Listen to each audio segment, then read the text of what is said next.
Hey everyone, this is Brian Ferguson. I know if you're watching this that you're enjoying the Bumps and Thumps podcast. In order to continue the podcast and get the guests on that everyone wants to hear about, we need support from listeners like you. There are a few ways you can do this. One is going to anchor.fm, which will be on the bottom of your screen here, and click the support button. There you can make a monthly contribution to support the podcast. There's also, we have a Teespring store. We have a link down at the bottom of the screen as well for that. And we have products such as t-shirts like this one I'm wearing, backpacks, glassware, and other great items for you to purchase. Those purchases go directly back into the podcast and get on guests that require financial compensation. Thank you again for your support. Go to those websites and support our podcast, and we will continue to bring the guests that you want to hear about, past and present. And thank you for your support and enjoy the podcast.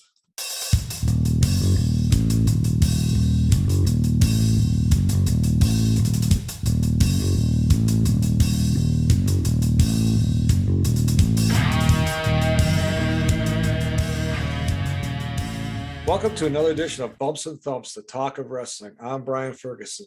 Our guest today is a returning guest, the historian of wrestling, if you will, and also a co-host of the podcast titled AWA Unleashed with Chris Tubbs and Mick Karch. Ladies and gentlemen, let's welcome back Mr. George Schire. George, thanks for coming on today. Appreciate it. As always, I'm glad to be here. Wow. It's great. I love having you on. I always, and I tell you this every time, but it's the truth, I always get such positive feedback when you're on here. And a lot of hits on our YouTube/podcasts, audio, and I know you're a busy guy. You do a lot of podcasts, and I just appreciate you taking some time out of your schedule to be on here today. So, well, you know, the old story, I'm retired. So a lot of people don't think I have anything to do. You know, they think once you retire, you just get up in the morning and you go to bed at night, nothing in between, you know, but it doesn't work that way. No, it doesn't. No. I have teased. Honest to God, Brian, I've teased a lot. I have no idea how I'd fit an 8-hour workday plus travel time to and from it anymore. I'm with you. So today we're going to talk about old school wrestling, specifically, pretty much 1990-ish back. Yeah, back. That's considered by most kind of the golden era, if you will. Yeah, pretty much. Predated, when, a lot of stuff was, the kayfabe eras and bad guys versus good guys and the heat and all that. And that's what, we're going to be talking about today. So George is the expert on it. He's, followed this since he was a young child and has all. I fool a lot of people. Well, you correct a lot of people when they're wrong. No, I fool a lot of people. They think I know a lot. You do. I mean, you have your filing cabinets full of information. I do know that. I've seen it. So, I want to talk to you first about, when these guys, the promoters, back in the late 40s when the NWA was formed and some of the other independent territories, it was to me, and you could kind of elaborate if you would, more a simpler time as far as like the booker. Can you kind of go into what the booker's responsibility was and what their role was, I guess, with those wrestlers and the cards? The word booker, I think what you have to do is, if we put it into context, we have to move a lot further into the 90s and beyond, or even earlier than that a little bit, but the booker became more common of a person in the wrestling office, so to speak. In my era, Brian, the booker was known as a matchmaker. So just a different terminology. And here in our own AWA territory, even back in the NWA, I always tell folks, remember that Minneapolis is kind of divided into two parts. We had pre-AWA through the 50s and even the late 40s. And then after 1960, we had AWA. It was NWA during the 50s. We had a guy named Bill Casisto. And Bill was an old wrestler during the late 30s into the 40s. And he started working after his retirement. He had to retire from wrestling. He had gotten seriously injured and wasn't able to continue. So he started working in the wrestling office, and he was known as the matchmaker. And he would, work closely with the promoter, and, they'd basically between them come up with what they were going to do, how they were going to do it. And of course, in that scheme of things, then who's going to win and how's the program going to proceed. So a matchmaker was just a little bit different name. Bill Casisto worked in the Minneapolis Wrestling Club for, up until about, I think he passed away, if my memory serves me correctly, around 1973-ish, without looking it up, late 72 or 73. And they made a big deal of it when Bill Casisto left. He used to come on television on All-Star Wrestling and announce matches or different things. But he pretty much was what you'd call your modern day booker. He helped come up with some of the finishes and different things. And that's pretty much how it worked. Okay.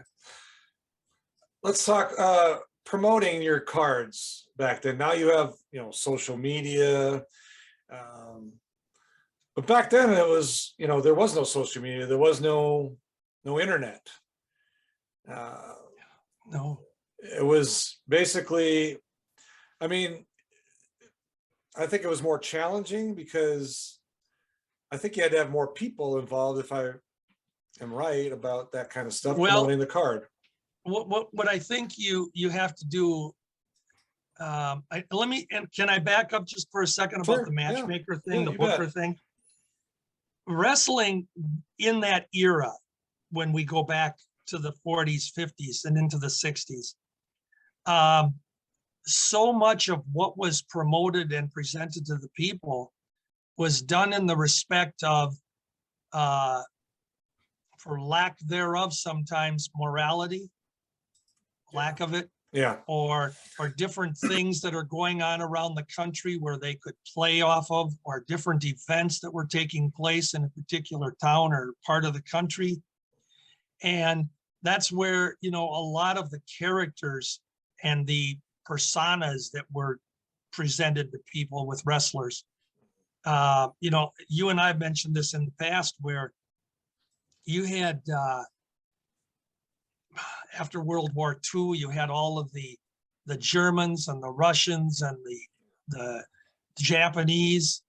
And, we've talked how, that we all know till we got into it's even the later 90s when we started getting politically correct, where everything was, you got to be careful what you say and who you address with certain things. Yeah. So, back in that era, our wrestling cards around the country were just loaded with literally programs on them saying Polacks and Japs and dirty Russians and the Krauts, and everything for Germans. But it sold. That was part of what drew the people in.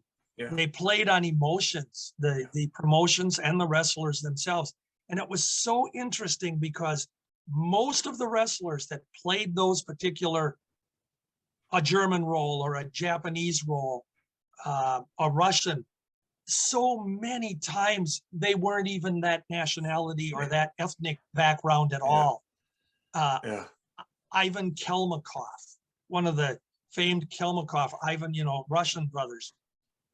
He was Ed Bruce from Detroit, Michigan, just a normal dude, and even Kenji Shibuya, who wrestled as one of our top Japanese wrestlers. And he was a heel like you wouldn't believe. They hated Kenji Shibuya because he was always karate chopping people and throwing salt in the opponent's eyes.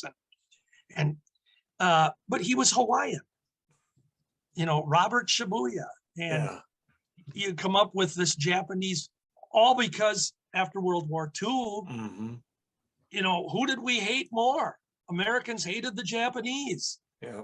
So it played, and it isn't even that we hated them. It's just that the news and the sentiments and the war and everything just made it work, and wrestling just picked up on it. Yeah. So you always had, I've been laughing because I look at our, what's going on right now in our country and with Russia and the Ukraine. Yeah.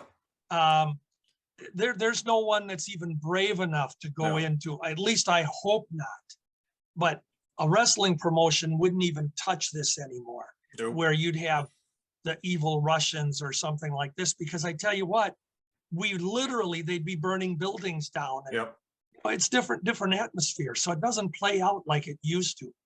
The fans could go to the arena, boo and hiss and against the Japanese or the Russians or whoever were in the ring, the Germans, and they could leave the arena, go home, and everything was normal. They life went on. It isn't that way anymore. No, I think it's people, different time, different culture, people are more sensitive now. Yep. And rightfully we should be. There is a point to where you shouldn't cross a certain line, but there's also, I think wrestling back then was an outlet for people. You could go into an arena, even when I was a kid in the 80s, you could boo people, and call them names or whatever. And once you left the arena or wherever, the armory or whatever, it was done. You went home. You didn't have the news outlets and the sources to obtain information or lack thereof, as we do today. Right. So people, what they read in their morning newspaper and what they got for, their 15 minutes of news on TV a day, that was it. We got no more back in the, well, I shouldn't say we, because I wasn't around in the 40s, but we didn't get we didn't get anything more. Well, yeah. And so you went about your life. Yeah. And so it was very different. Yeah. I think the last time that pro wrestling really tried to, that I can remember at least, that tried to expound on the war type situation was probably with Iraq and the Iranian crisis and all that took place here, coming up on 30 years ago now or more. Yeah. But, I know WWF at the time tried to really make money on that. And they had Sergeant Slaughter turn on the country. And, again, all of that it's very touchy today. Yeah. So I don't even know, Brian, if Sheik Adnan El-Casey, now 30 years removed from when he was a hot attraction. Yeah. And with the Iraq and Iran and everything that was going on back in the 80s and the very early 90s, I don't think he could pull it off today, probably without getting shot. I mean, you're probably right. Unfortunately, we got a different environment out there. So, and I think they'd be afraid. I think they'd be afraid to try to do it today. I really do. I'm with you. Yeah, 100%. I think it's too dangerous. And they can't, not everybody, but a lot of younger fans now today can't leave what happens either on the show or if you're at the arena there and go about your day. Well, and you brought up something in your introduction today when you talked about heels and baby faces, which, maybe we'll touch on a little bit more in a bit, but it was in that era, it was so clearly defined. Yeah. When you watched All-Star Wrestling or Championship Wrestling or whatever the name of your wrestling program was, it was very clear to the viewer, to the fan, who the good guy was and who the bad guy was. There was no question. I mean, they looked different. They acted different. One was the heel obviously was obnoxious and unruly and a brute and a bully and a braggart, the good guy was just calm and collected and, sweet. You want to bring him home to meet mother and have supper, and it's not that way anymore. Now, I mean, you turn on the wrestling and I don't do this very often, but I'm telling you, I don't know who the good guy is. I don't know who the bad guy is. Because number one, they switch back and forth so many times. I'm dizzy. I mean, within a matter of weeks, Yeah, no, you're right. And the fact that there's just no longer a line. Yeah. And in that vein of things, that's the way it is with our society today. Mm-hmm. At least my perception in my 70-year-old eyes, we no longer have a clear definition of good and bad. Yeah. Everything is gray. Yeah. And so wrestling, wow, it has changed. Yeah. Yeah, George, I agree with you. And like my kids, even my grandkids, they're different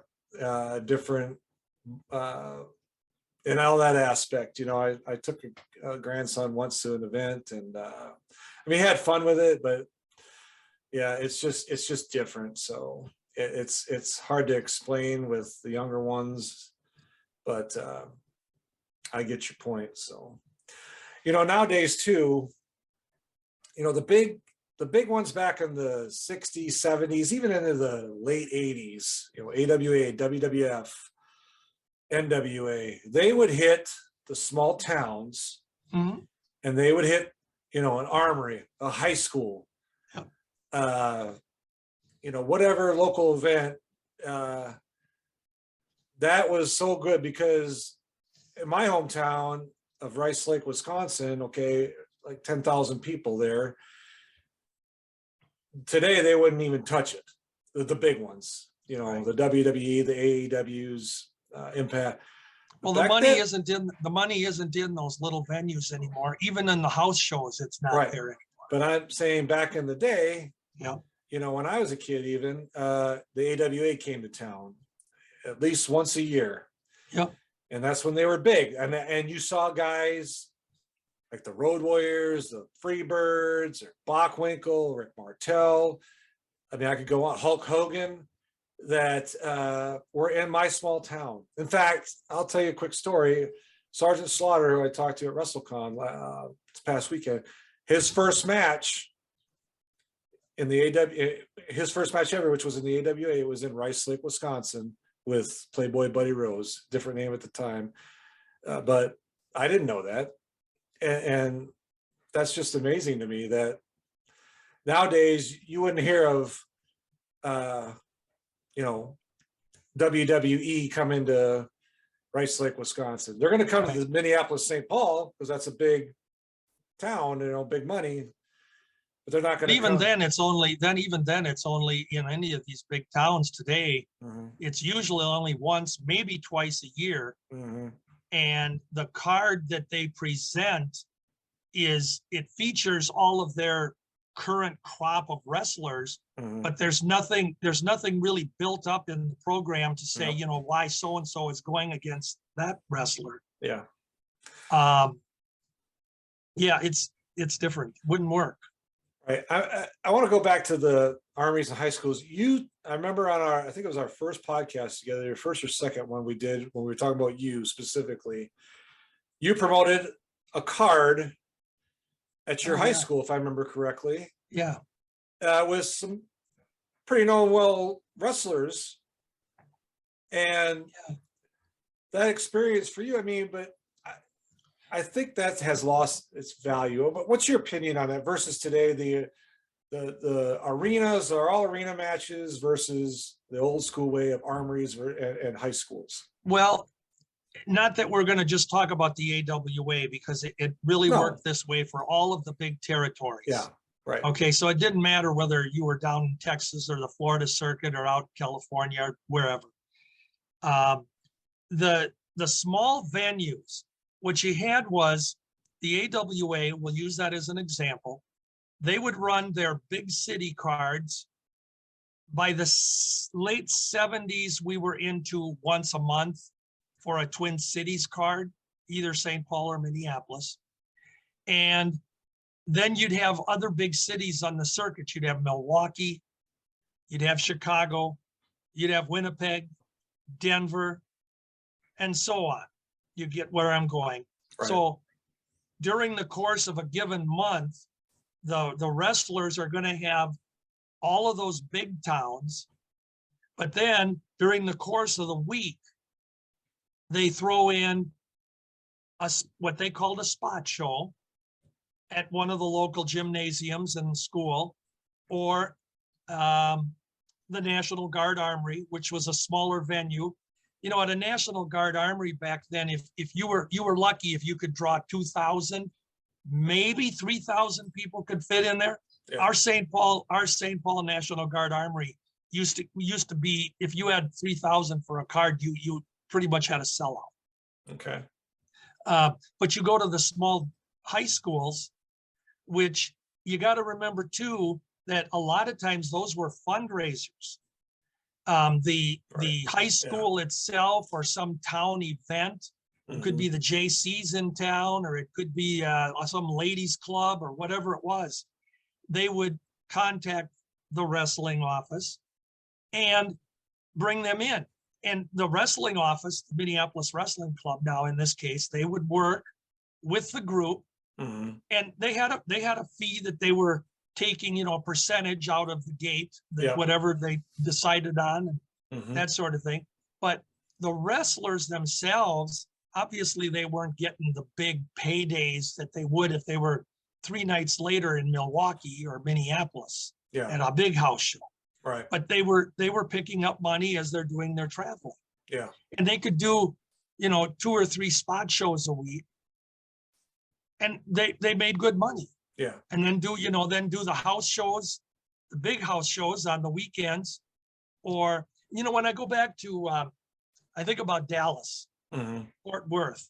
Yeah. They ran Fort Worth on Monday night, major city. And then they ran Dallas on Tuesday nights, and they were an every week promotion. So, and back then I remember Dallas and Fort Worth, I think, were about 60, 70 miles apart.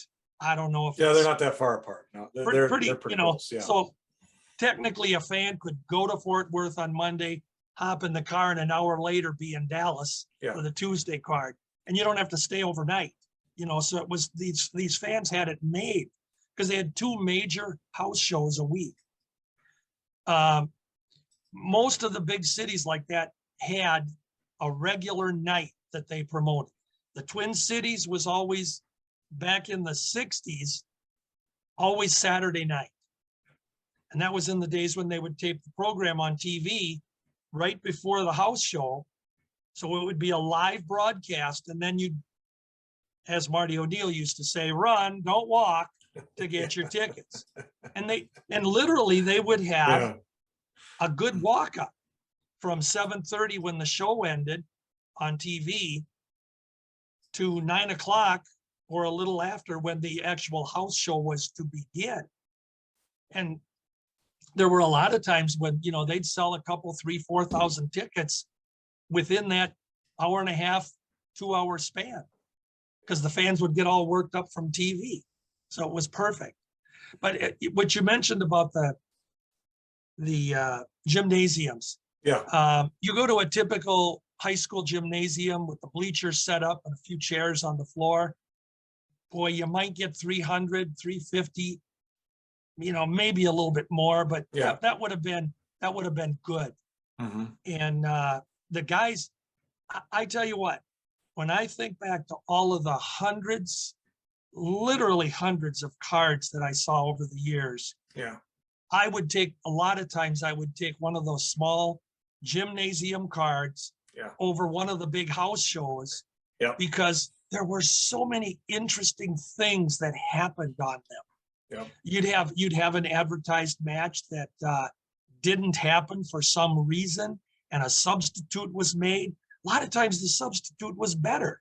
And you definitely got your money's worth. But it was a chance for the smaller, the card you mentioned that I did in 1970.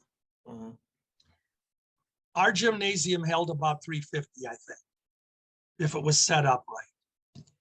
We had that night, I know it was full. I mean, when I stood I was the ring announcer that night. And when I stood there and looked around, I didn't see any empty spaces. So that's cool. But you got to remember that Cottage Grove, that's the city I was in. Well, Cottage Grove is only 10 miles from the St. Paul Auditorium in downtown St. Paul back in the day. So it wasn't like we were way out in the sticks somewhere.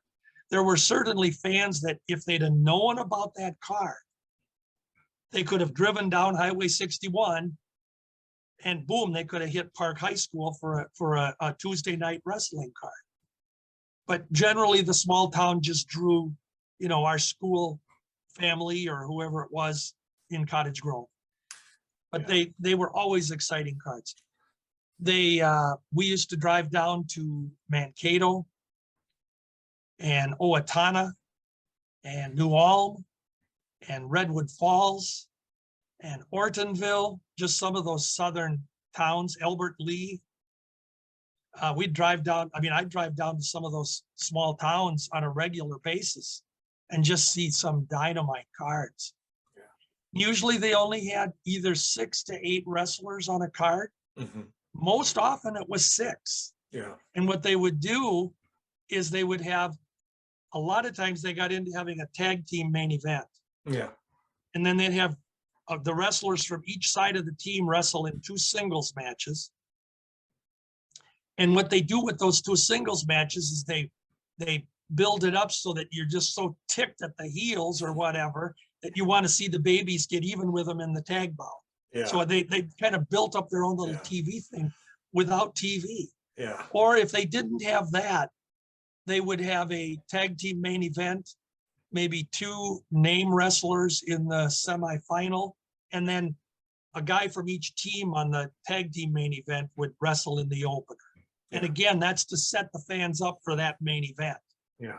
Because the babyface would inevitably be cheated and beat up and, it got everything in that opener, so that by the time the main event comes, the fans are out for blood.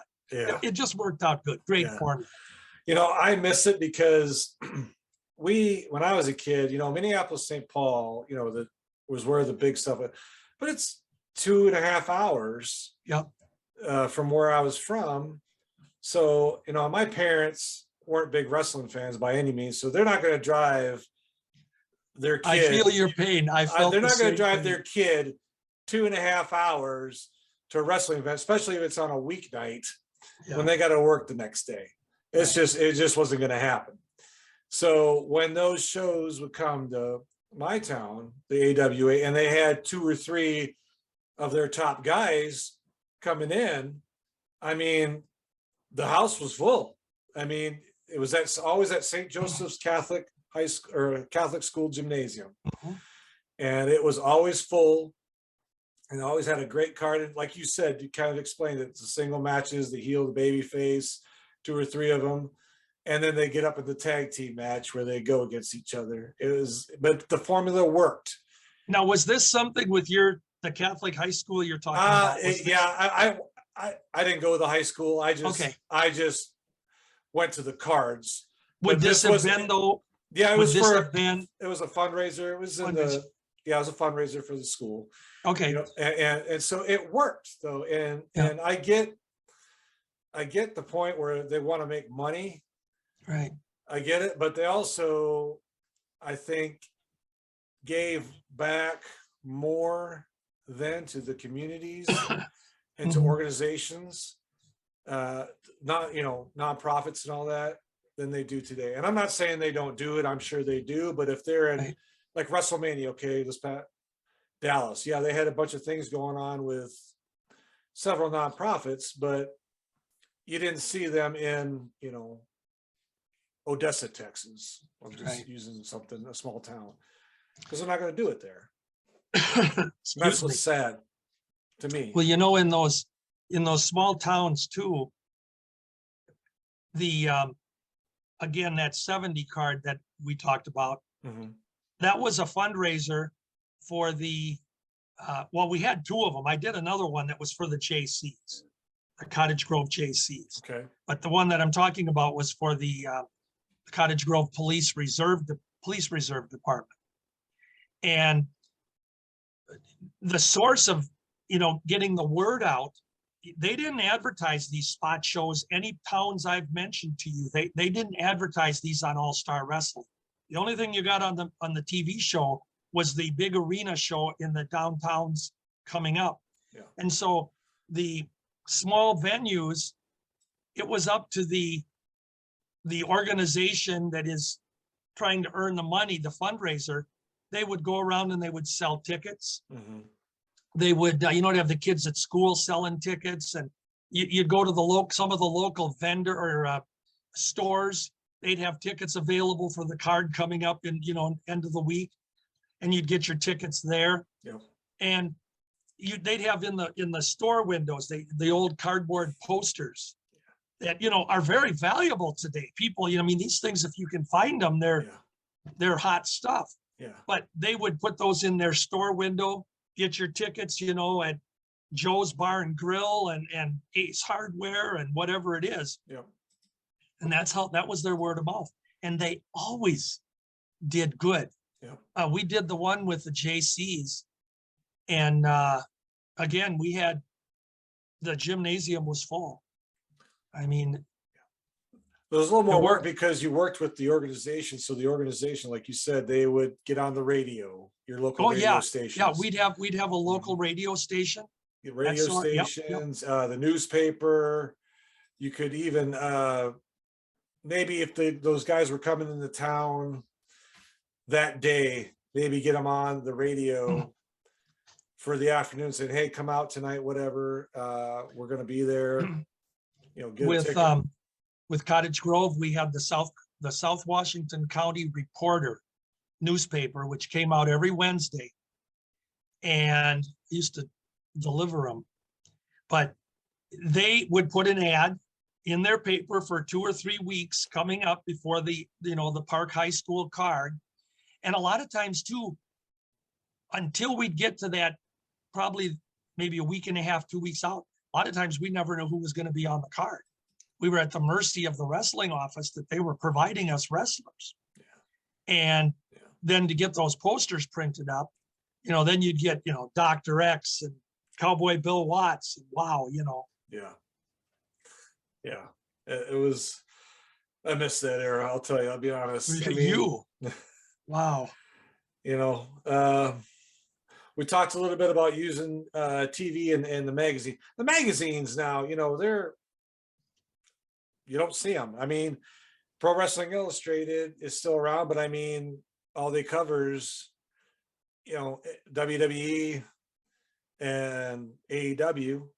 I mean, that's all I ever see on the covers. Back in my day and probably your heyday, they had all these different territories on there. Every month, they'd have that list, the top 10, what territory, the top 10 territories they'd have in there, and the top 10 champions, tag team champions, most hated, most popular. To me, that was just so exciting. I'd get that magazine every month and I'd be reading it. And some people you never heard of before, and you're like, oh, that's, Southeastern Championship Wrestling, talking about I'll do Wendell Cooley, for example. Probably nobody's hadn't heard that name in 30 years. Yeah. But you didn't have internet and all that back then, so you'd have to read about Wendell Cooley. Well, who's Wendell Cooley? Then you'd read about Continental Championship Wrestling or something like that. Today, that's just not around.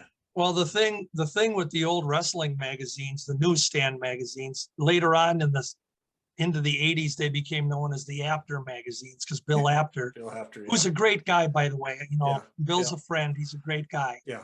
But the magazines, if you go back a little bit before Apter's magazines, we had Wrestling Review and Wrestling World and Ring Wrestling. Then we got into the Wrestler and Inside Wrestling, and eventually Pro Wrestling Illustrated. and there were others that were here and there over the years. Yep. You'd open them up. And I think the fun thing was, as a fan, when I'd go to the drugstore in those days, and there'd be the wrestling magazine on the magazine shelf, you could open it up and you go, oh, wow, it's got a story on Red Bastien. Well, I would remember that Red Bastien had worked here in Minneapolis. And now look, he's wrestling in the Carolinas or wherever it might be. Or you'd see somebody and you go, I never heard of this guy. Well, then lo and behold, all of a sudden, maybe 6 months, a year down the road, this guy comes into your territory. Well, I remember seeing him on, in the magazine article. And that was the fun part of it. You always, and the stories were written very simplicity in them. They didn't reveal any facts or anything about the guys. They just talked about, they were a bad guy or a good guy. And the way they were built up, you were excited maybe when they were going to come to your town. It was a lot different. And they did have those ratings. I love it. A lot of times people talk about the official ratings. Well, what they do at any of those official ratings is they pick the top 10 guys in the territory and they just put them in whatever order. Sometimes it was the opinion of the editor of the magazine. Yeah.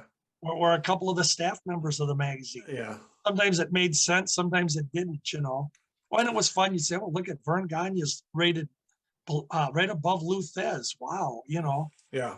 Wow. I also enjoy some of those magazines. They have the color photos or the posters in there, and you could take them out of there and put them in your room. And it's that to me, I really enjoyed it because I got, like you said, you saw this guy here, and then 6 months later, oh, he's in AWA now. When he was 4 months ago, he was in Texas. I never heard of him. It was funny too when you talk about the magazines. Every once in a while, they'd come out with a photo album. Mm-hmm. And I remember Wrestling Review.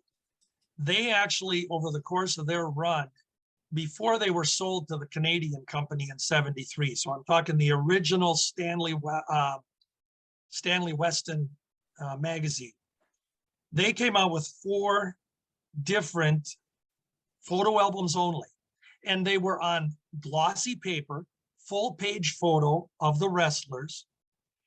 And boy, I'll tell you what they have in there, maybe 50 wrestlers that were featured full page, page after page.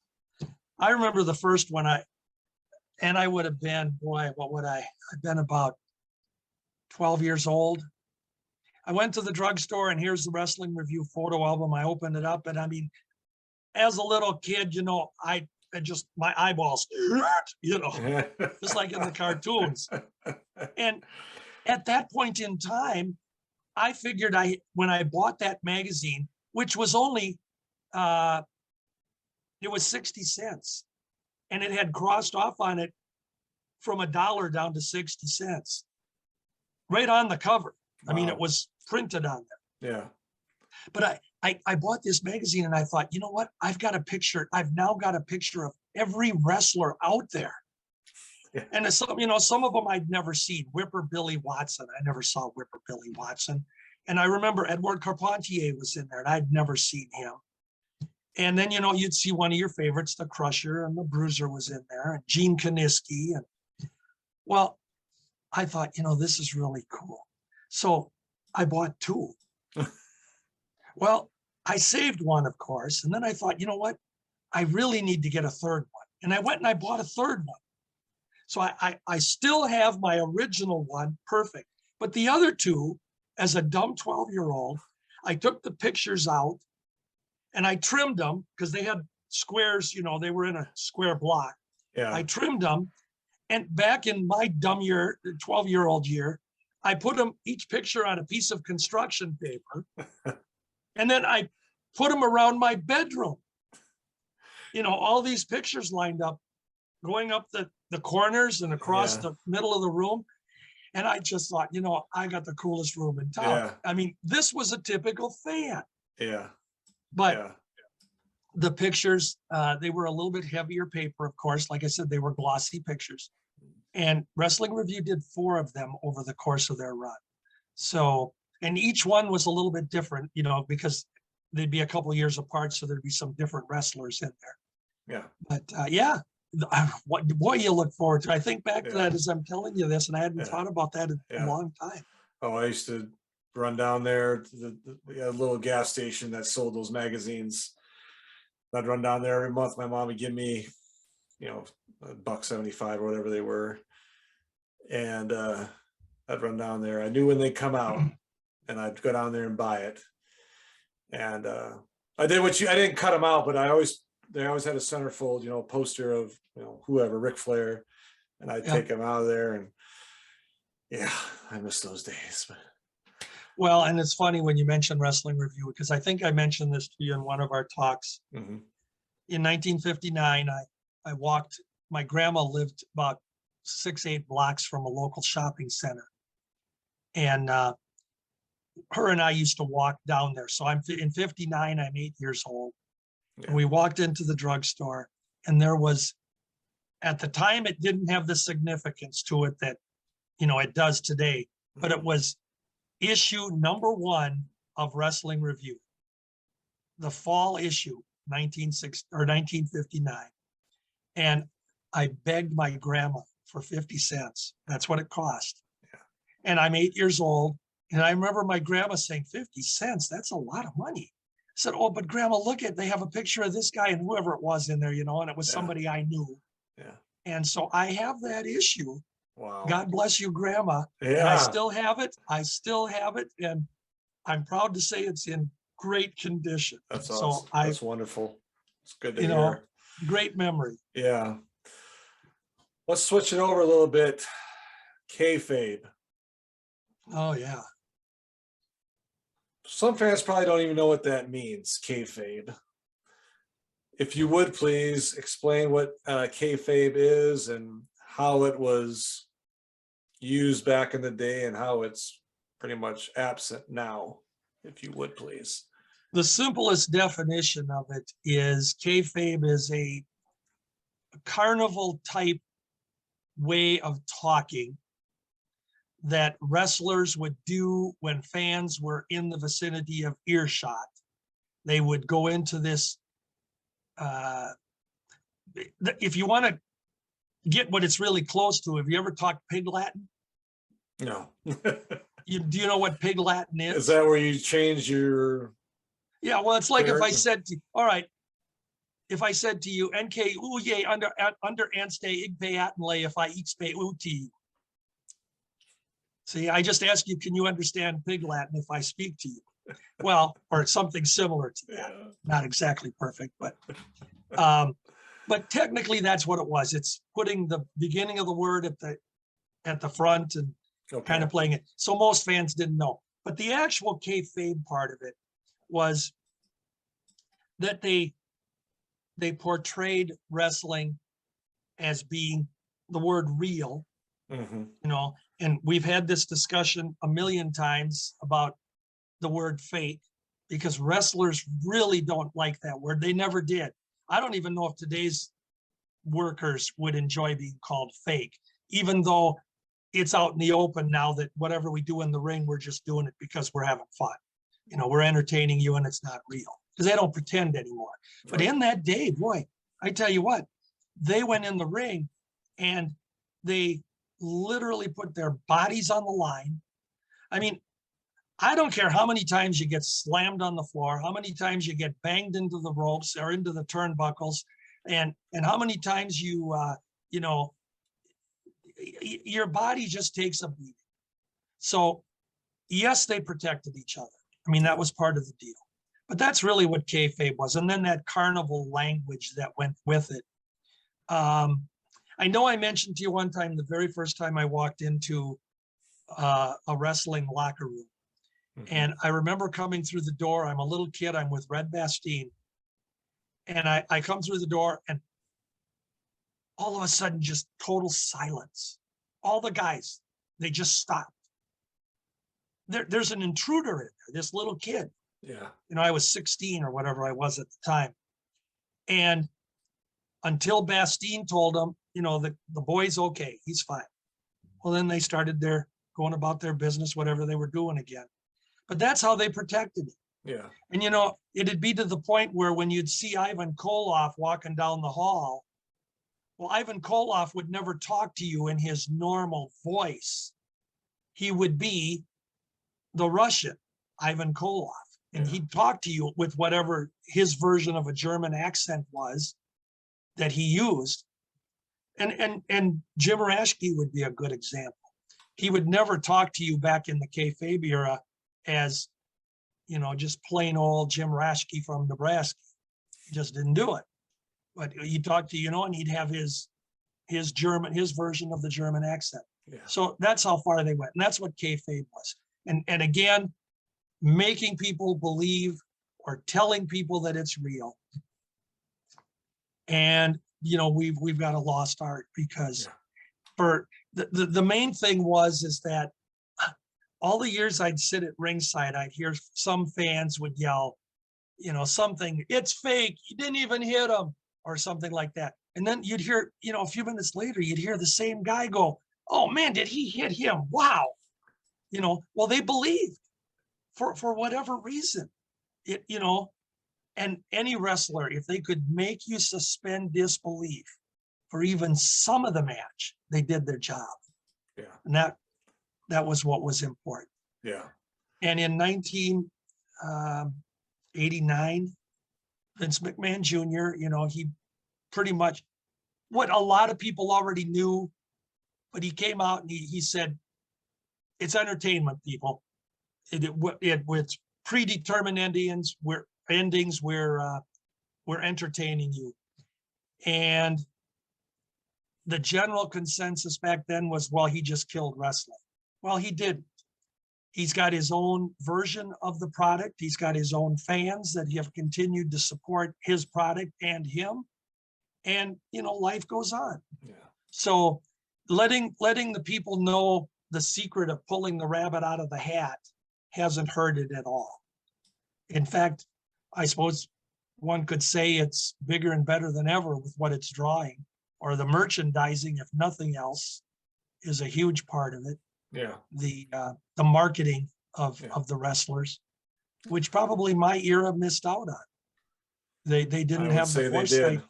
They didn't have the foresight to realize that there's money in bobbleheads and shirts and all kinds of memorabilia. Yeah. No, yeah, you're right. I think if the promoters back then would have, hey, let's start selling some t-shirts with guys on it or their logos or whatever.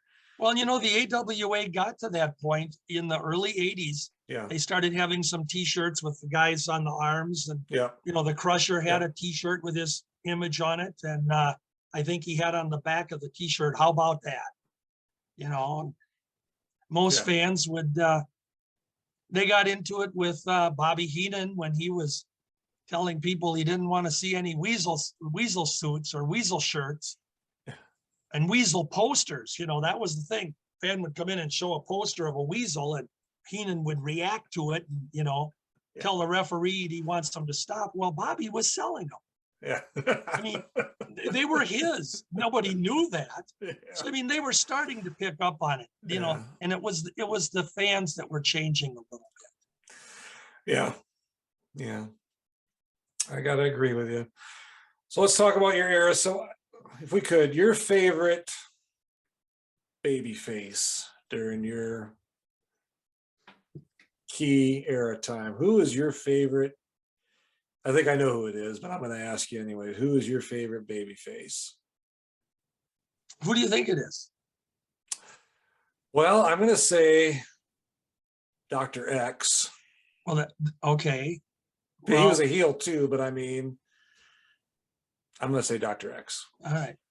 Well, when you ask me a question like that, I'll be honest with you. Anytime anyone has asked me that, it's a moving target sometimes for me. Literally, it is. Mm-hmm.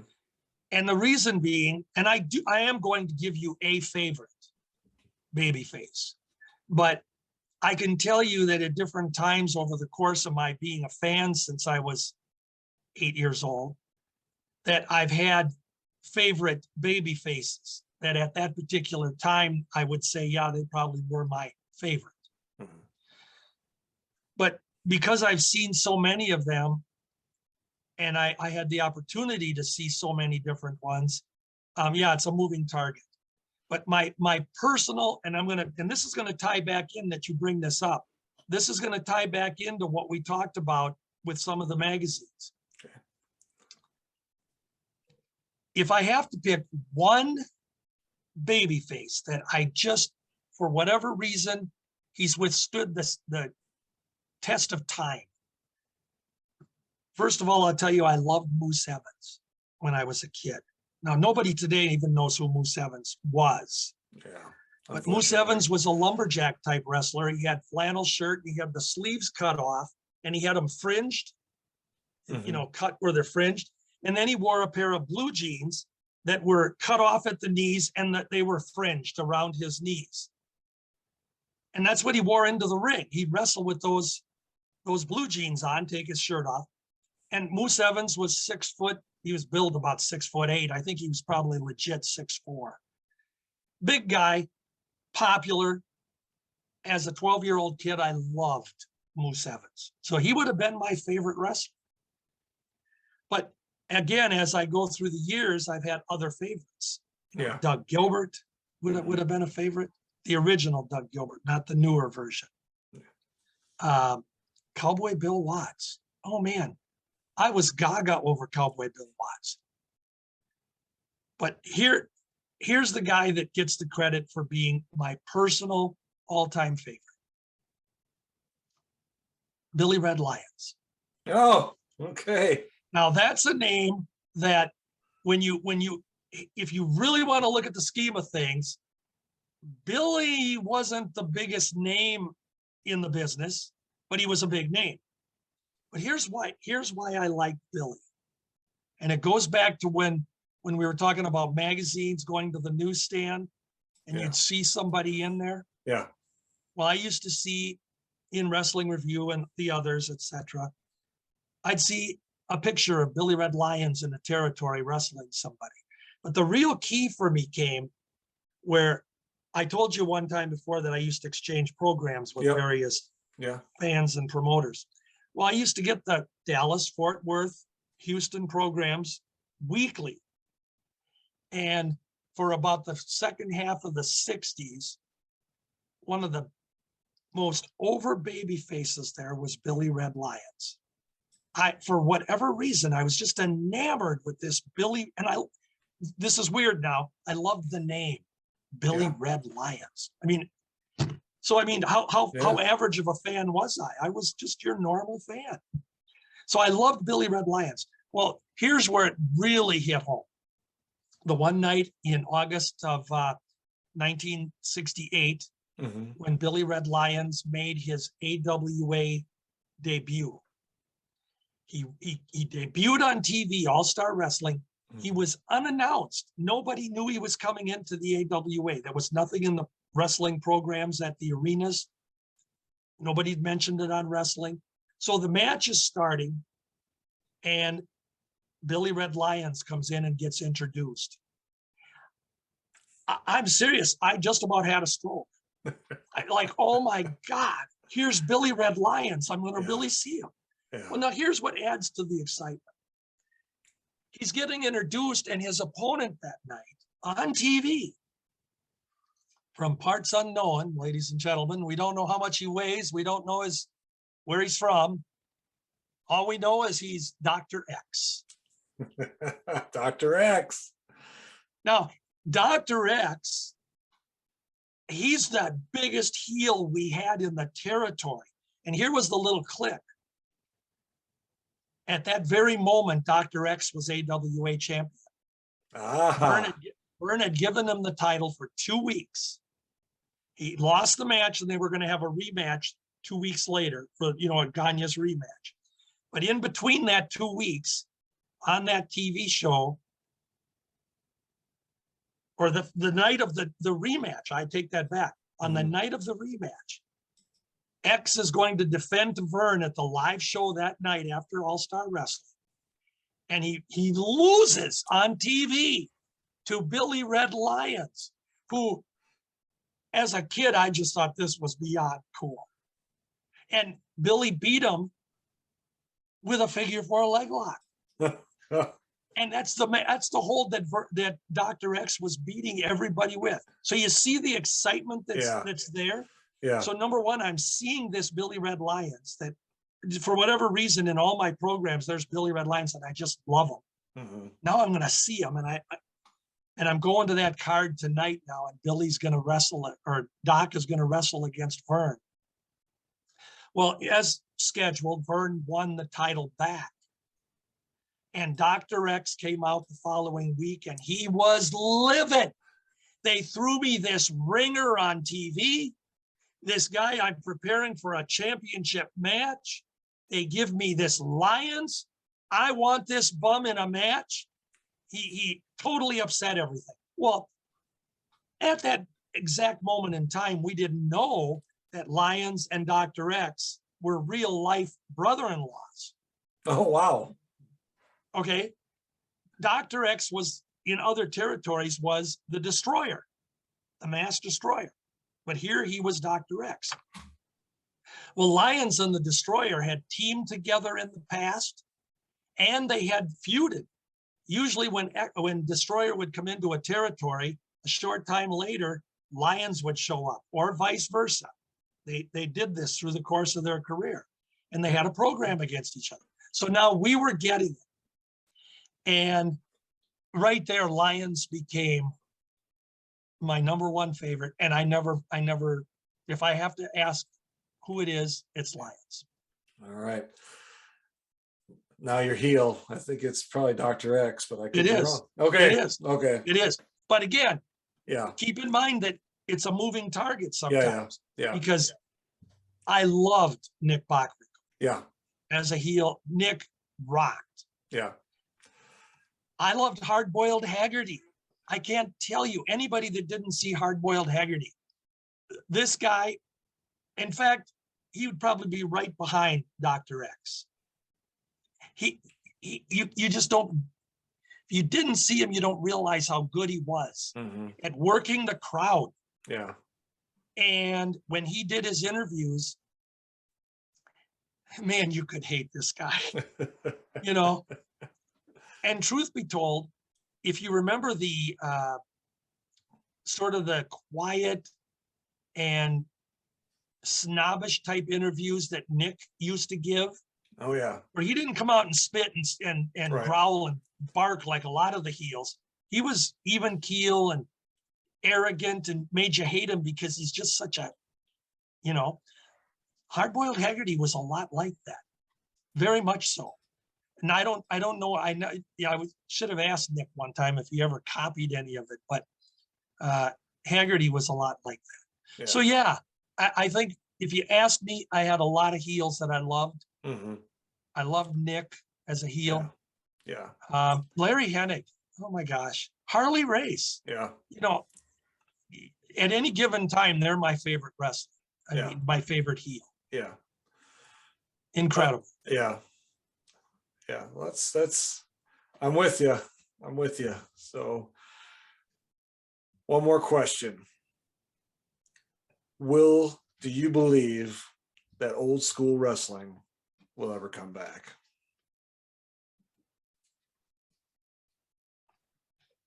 Oh boy. You're hesitating a lot. So I'm gonna... No. Okay. I think the key word in your question is old school wrestling. Will it ever come back? And I don't think so.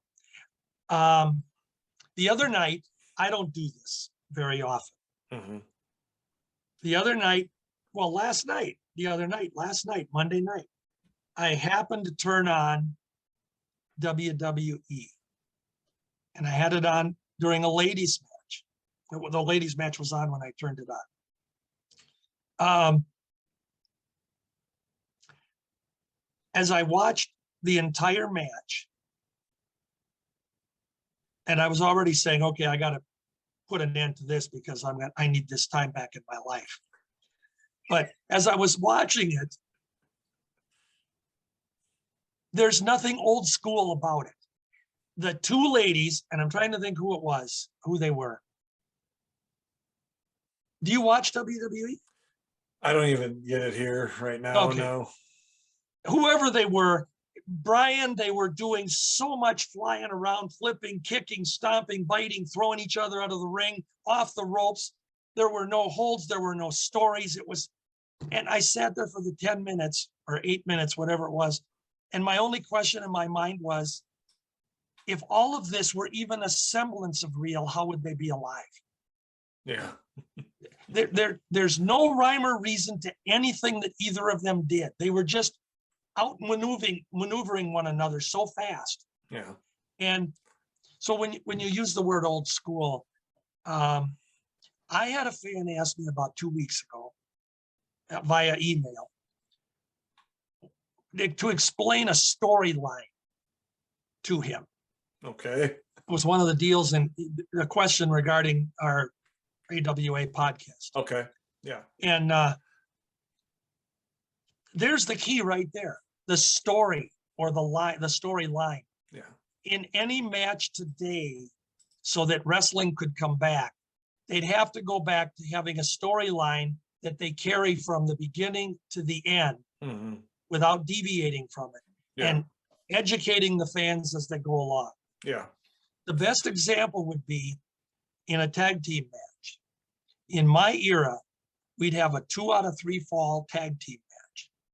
Well, now you got one referee to handle these 4 brutes, okay?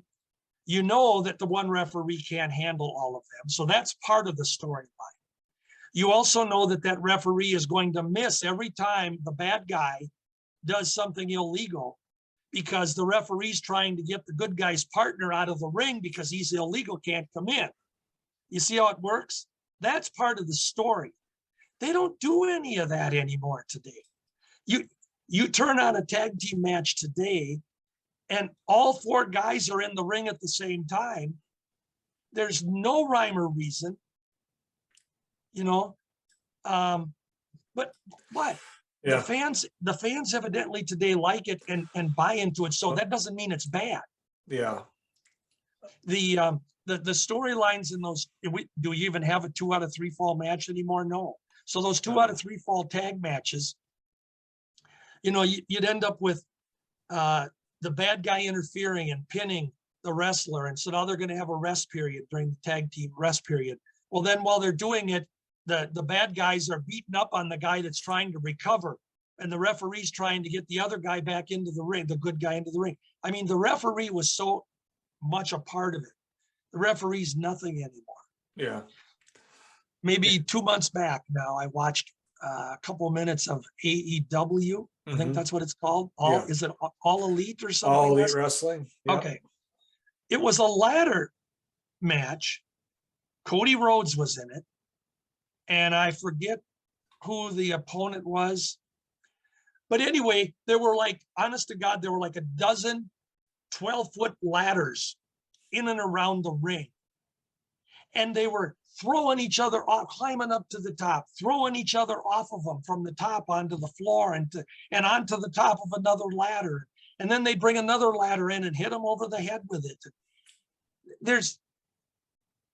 I don't know that that's a story. Yeah. In our day, and people would surely yell boring, Johnny Valentine could get into the ring and he could put an arm lock on a guy and he could work that arm lock for 15 minutes with a little eye gouging when the referee's not looking on the opponent and maybe a kick with his knee in the back or whatever he's doing, and he could work it and that would work up the crowd. That's old school telling a story. But Johnny Valentine could make you hate him just by doing this hold. Yeah. And so we just can't compare the two products. Yeah. Apples, oranges. Yeah. I agree. Well, I'll tell you, I'm hoping, I should say, it will start coming back. And I mean, there's the NWA with Billy Corgan. I think that they're, from what I've seen, trying to implement, and that's on YouTube. They have a weekly show come out usually. They seem to be kind of going back to that slowly, also integrating some other things. So I don't know, George, we'll have to just hope and see, and hopefully someday it'll, well, as they say, circle back. Maybe if it were to come back even close to what I remember it as up until, say, the 90s. Yeah. Maybe it just has to go away completely for a decade. I don't know. Yeah. I don't know. I've heard people tell me, and the reason I turned on that AEW card that I just mentioned, I had someone telling me, well, you got to watch AEW because it's old school. They're doing it old school. Well, okay, I turned it on, and they were doing, with the entrances, with the fireworks and the music and the big ladder match I'm talking about, they were doing everything the WWE does. So I don't know what old school is, what their definition of old school. Yeah. I think they mean more the match. I think they're telling more of a story, but the glitz and eye candy glamour, yeah, that's all there. They're a little more, I guess I want to say, storyline oriented. So you're not going to see, there's no, like you said about that match earlier with the ladies, there was no story. These, I think, maybe not the Cody Rhodes match you watched, but like the Chris Jericho, he tells a story. Chris Jericho is a good guy, a good worker. He tells a story. Some of the other guys, but he's from that old school era. Right? He's he the last. Came in on he's the last of that ride of the old school, right? Yeah. And Chris Jericho is one of my favorite wrestlers. I mean, I absolutely. And it's sad that he's getting up in the years now. Yeah, I mean, he's the same age as me. He's 51 years old. Yeah. And it is sad. Well, although I will tell you this, now you say you're 51. Back in my old school era, this is something today's fans would never get. Mm-hmm. And I'm going to use a guy like, what would be the best example? Holy cow. Well, when a guy came into the business, young kid in his 20s, generally he would spend 5 to 10 years working the territories in the opening matches or mid-card guy, working the territories like this for a good 5-10 years before he'd land in a territory where he might now have honed his skills and his style and his character, where he could now be the one to elevate to the next higher up tier. The difference today, and it has been for a number of years, is, well, not so much right now, but Vince McMahon would spot some guy 9 feet tall and make him a wrestler. Well, it doesn't work. Just because you're 9 feet tall doesn't mean you know how to lace up a pair of wrestling boots, much less get in the ring. But they used that. And the best example of old school is you look at a guy like Nick Bockwinkel. Nick started wrestling in 1954. Now he had training, he had good sound training from his dad and from Lou Thez and Wilbur Snyder and other guys he worked around. But in 1954 to 1968, so we're talking 14 years. Yes, he had some main events in some of the territory. He was over big in the Pacific Northwest as a baby. Yeah. He had some runs in Texas as a baby, but generally he was not that top tier guy. Mm-hmm. And it wasn't until he got to Georgia in 1969 when he decided to become a heel. And for that year in Georgia, had the Georgia run. And then he came to the AWA in 1970. Yeah. So here he's in the business for 15, 16 years. Now, when he won the AWA title from Vern in November of 75, Nick was 41 years old. That would be unheard of today for a 41-year-old. Yeah. To, get the title. They're giving the title today to the guy who's 20 years old and can't work a match. It's different. Yeah. But Nick, and he was, how good of a champion and a wrestler was he? Up until the day he walked out of the ring after his Kurt Hennig bout in 87, when he left the ring on top. Nick was still on top. And he's 56. What was he, 56 or 7 years old at that time? Great worker. I couldn't stand the guy, but because he played his part. So when you say you're 51, though, I'm just saying a lot of those guys in my era, the Crushers, the Bruisers, the Gagnes, the Thezes, the Kaniskis, the Millers, the Bachwinkles, on and on, they were all in their 40s and early 50s when they hit their stride. And became the names that we now cherish. Oh, you're right. I think Chris Jericho's the last of that breed, unfortunately, and I think he got a little bit of his training from Greg and Brunzell. Yeah, I'm not sure on that. I'd have to. I think they may have had a hand in a little bit of his early training up in Winnipeg. But I think he also worked with Stu Hart. He did work with Stu Hart. I do know that. Stu Hart, I think, was. And if you worked in Stu Hart's dungeon, you were good when you came out or you were dead. It was only two choices. Yeah, you're right. Because all the horror stories, he enjoyed stretching a guy just for the sake of it. Stretching, and then he'd laugh. But look at the talent he put out. And look at Vern. That's what I'm saying. Look at Vern. Same thing. Look at Vern. You talk about the guys, and I know you're a Flair fan, and the story is true with Flair. Flair started Vern's camp, and Flair quit. He said, "I can't take it." And he quit, and Vern actually went over to the guy's house and pulled him outside and said, "You're coming back to the camp or I'm going to kick your ass." You're coming back. And Vern, and look what a talent Flair was. So Vern, he recognized, and so did Stu Hart, Eddie Graham and Hiro Matsuda, Boris Malenko, those guys, trainers. They recognized what talent was, and they worked to make them good. Look at the Funks. You look at who the Funks put out. Duncombe and Rhodes and Murdoch and Hansen and DiBiase. And not only the Funks themselves putting them out, all the guys that went through their territory. So those guys knew talent. Definitely. Well, George, on that note, I want to thank you, sir, for coming on today. I really appreciate it. I always have so much fun with you. I always have fun, and I always learn something. Always when I'm with you. What'd you learn today? Well, I learned about what they did back in the day. The booker, what you call the matchmaker, and you talked about the magazines and what they did, and the house shows and how they utilize nonprofits, to help them raise money. And things like that. And kayfabe, you talked to me in Pig Latin. I thought that was pretty interesting. And I went in one time at a restaurant. I was a snotty-nosed teenager, and I ordered 2 cheeseburgers and a Coke in Pig Latin.